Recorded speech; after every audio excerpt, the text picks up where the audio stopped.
Direct ভিডিওটা শুরু করছি মা সরস্বতীকে দিয়ে। দেখো এটা ছিল বড় বাজারের মূর্তি। তো দেখো অনেক ভিড় হয়েছে বাজারে, মানে লামডিংয়ে পুজোতে সবসময় ভিড় হয়। তো দেখো এখানে এক একটা মানে স্মৃতি সাজিয়েছে, মানে আমার খুব ভালো লেগেছিলো এখানে, তার জন্য তোমাদের সাথে শেয়ার করছিলাম। যারা যারা আসতে পারোনি তো সবাই দেখবে, একটু আনন্দ পাবে। তো দেখি এখানে সাধু সন্ন্যাসী বাচ্চা টাচ্চা সবাইকে নিয়ে অনেক কিছু মানে মূর্তি দিয়ে বুঝিয়েছে।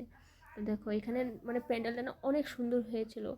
দেখো মা সরস্বতীটাও খুব সুন্দর ছিল, মানে প্রচুর ভিড় হয়েছে, ঠেলাঠেলি।